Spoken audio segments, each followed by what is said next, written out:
Таңғы ас таңертең деп бүгінгі таңғы асымызға жүгері ботқасын дайындайтын боламыз. Майса фирмасының жүгері жармасы мінекей осындай болады.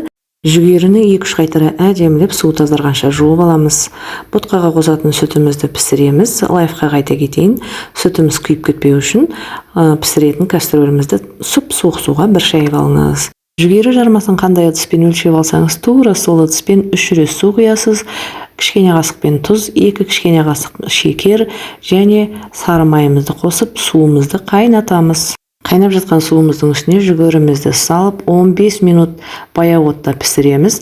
Кейін сол шынымен бір шыны сүтімізді құйып, тағы бір 5 минут баяу отта ұстаймыз да, астын өшіріп 15-20 минутқа қалдыратын боламыз. Дәл осы жүгері ботқасын тек қана түбі қалың кастрөлге пісіру керек. Мінекей сонымен ботқамыз дайын болды.